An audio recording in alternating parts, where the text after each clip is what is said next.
Hello friends, welcome back to my channel earth mom Dehradun. मैं हूं ज्योति और वेलकम है आप सभी का मेरे चैनल पे। सबसे पहले तो आप सबको रक्षाबंधन की बहुत बहुत शुभकामनाएं।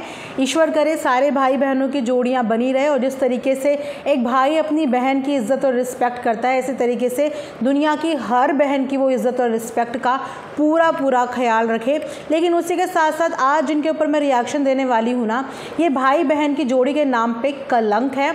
और इस रक्षाबंधन में ना तो मैं ये वीडियो बनाना चाहती थी, लेकिन क्या करें, कुछ चीज़ें हमें इस कदर मजबूर कर देती हैं ना कि हमें त्योहारों में भी इन चीज़ों के लिए आवाज़ बुलंद करनी पड़ती है।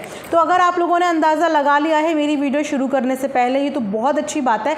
और अगर नहीं लगाया है तो मैं आज यूट्यूब के सबसे फेमस जोड़ी, सबसे फेमस भाई बहन की जोड़ी यानी कि निधि और अंकुर की जोड़ी पे बात करने वाली हूँ। वैसे तो पिछले 4-5 दिन से हम लोग इनका तमाशा देख ही रहे हैं और रोज़ इस उम्मीद में हम लोग सोते हैं कि चलो अगले दिन सब कुछ ठीक हो जाएगा। लेकिन आज रक्षाबंधन वाले दिन जैसे ही इन लोगों की वीडियो मेरे सामने आई, पर्टिकुलरली जैसे ही मेरे सामने पहले निधि की लाइव आई और उसके बाद इनके भाई की कम्युनिटी पे कम्युनिटी, इनकी कम्युनिटी पे कम्युनिटी, देख के ना दिमाग ख़राब हो गया।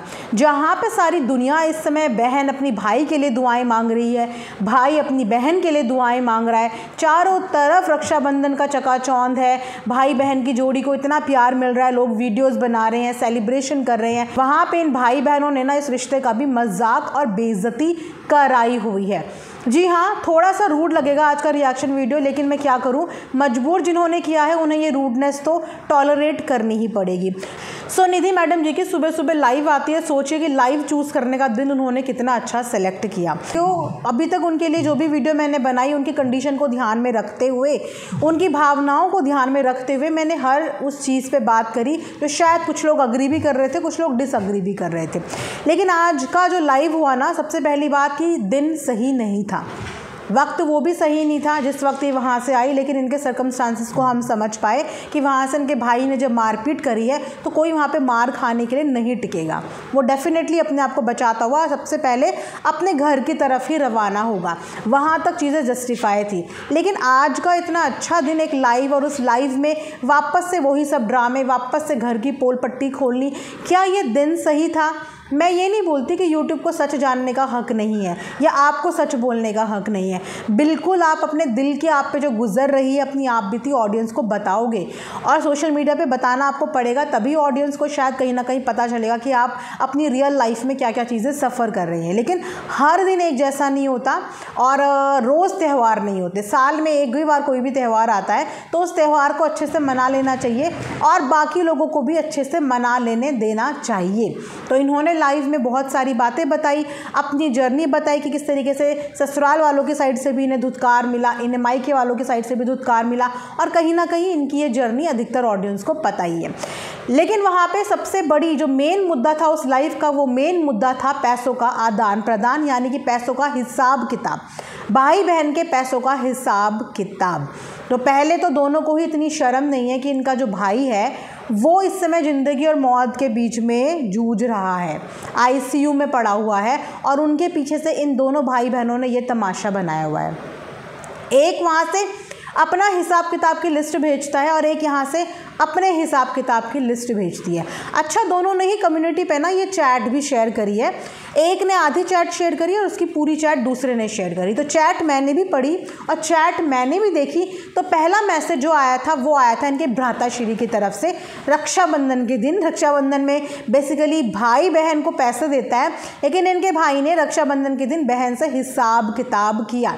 चलिए बोलते हैं हिसाब किताब तो बाप बेटे का होता है, बिल्कुल करेक्ट है। तो इनके भाई ने हिसाब किताब के नाम पे इनसे वो सारे पैसे मांगे जो फ्लाइट का आने जाने का खर्चा हुआ था, जिसमें कैब का खर्चा हुआ था, जिसमें निधि और निधि का बेटा भी आया था, वो भी शामिल था।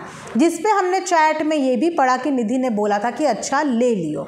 जैसे ही इनके भाई ने हिसाब किताब का पूरा लिस्ट भेजा, कुछ 24-25 हज़ार की पूरी डिटेल भेजी, तो उस पर निधि ने यही बोला था कि ठीक है ले लियो। यही मैंने चैट में पढ़ा।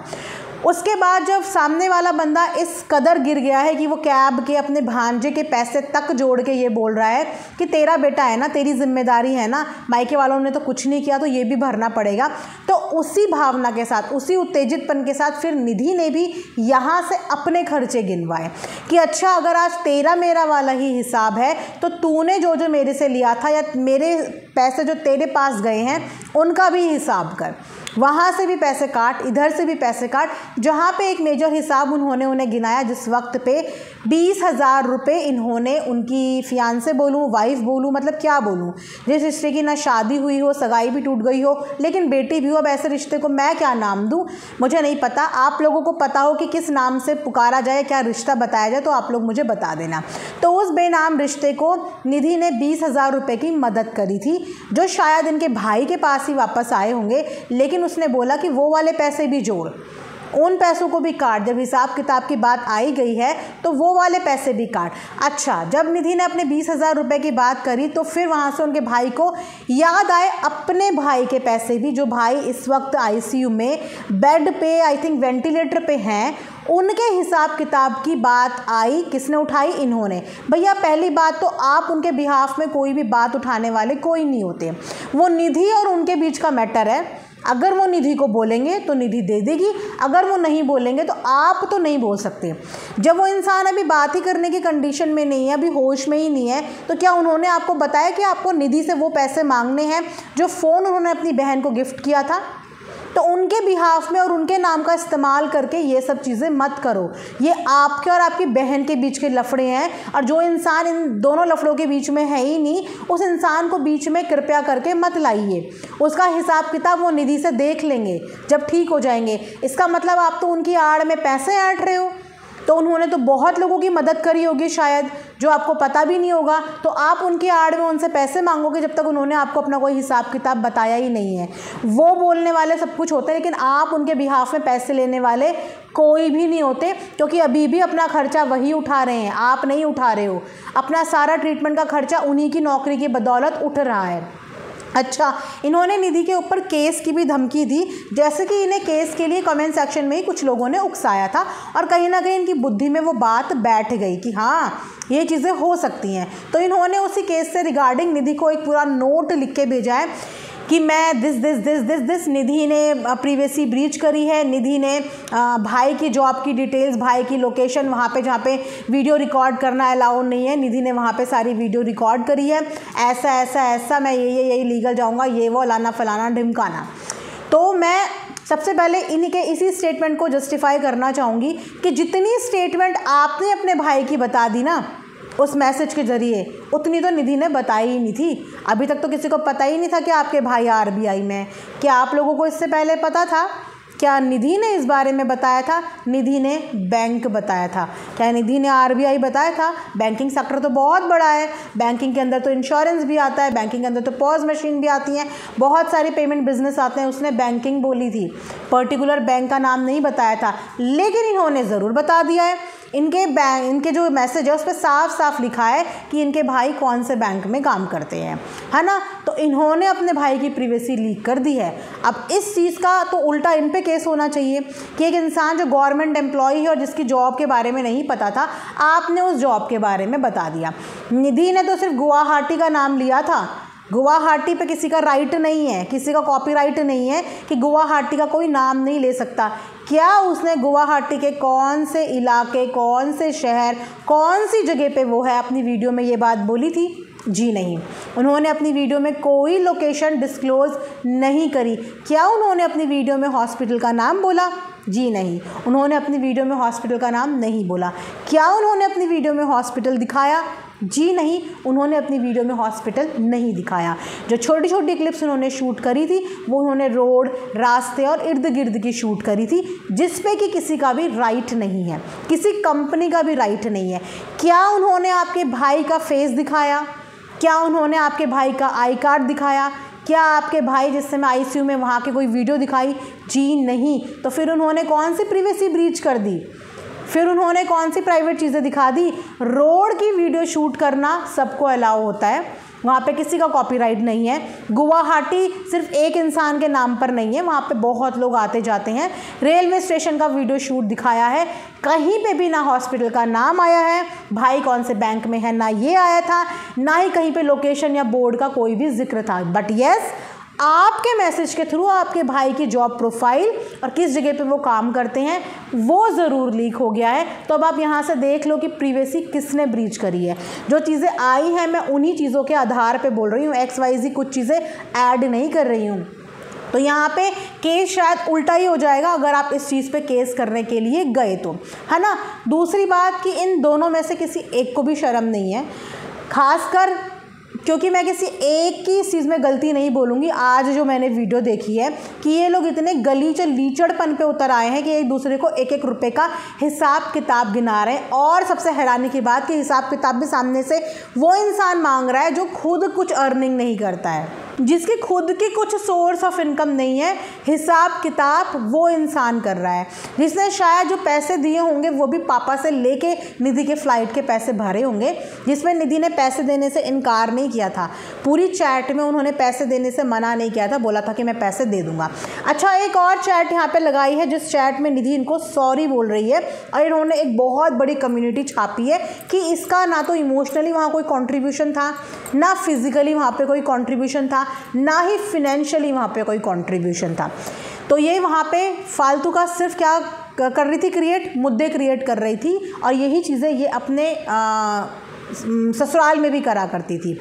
तो यस, ये चीज़ें दबाई जा सकती थी, चीज़ें इग्नोर की जा सकती थी, लेकिन क्योंकि आप ही का खून है, सबके अंदर एक जैसे जीन्स है, एक अपना गुस्सा लोगों को मार पीट के निकालता है और एक जना अपना गुस्सा भाग भाग के मुंह से बोल के निकालता है ना। एक हाथ उठा के निकालता है, एक मुंह चला के निकालता है। तो इसमें किसको गलत हम बोले, हाथ चलाने वाले को या फिर मुंह चलाने वाले को? दोनों ही गलत है, एग्जैक्टली दोनों ही यहाँ पे गलत हैं। तो वहाँ पे इन्होंने एक चैट दिखाई जिसमें इन्होंने निधि को बोला कि रिपोर्ट के लिए तुझे बोला था और तेरे से रिपोर्ट नहीं ली गई, जिसमें निधि ने इनसे चैट पे भी यही बोला कि सॉरी, मैं रिपोर्ट मांगने गई थी लेकिन सिस्टर ने मुझे रिपोर्ट देने से मना कर दिया और बोला कि डिस्चार्ज के टाइम पे मिलेगी। क्या उसने उस चैट में ये बोला था कि मैं भूल गई या मैंने नहीं पूछा या मैंने नहीं बोला? उसने साफ तौर पे ये लिखा कि मैं रिपोर्ट मांगने गई थी लेकिन उन्होंने रिपोर्ट नहीं दी है। और अक्सर ऐसा होता है कि हॉस्पिटल वाले किसी को कुछ बोल देते हैं और किसी को कुछ बोल देते हैं, और ज़्यादातर जो इंसान स्ट्रिक्ट होता है, जो रिस्पॉन्सिबल होता है, उसको वो फिर भी चीज़ें प्रोवाइड कर लेते हैं, और जिस इंसान को बात करनी ही नहीं आती, चीज़ें लेनी ही नहीं आती, उनको वो मना भी कर देते हैं। तो ये भी हो सकता है कि जिस वक्त निधि ने मांगा हो वो सच बोल रही हो कि उस वक्त उन्होंने देने से मना कर दिया हो।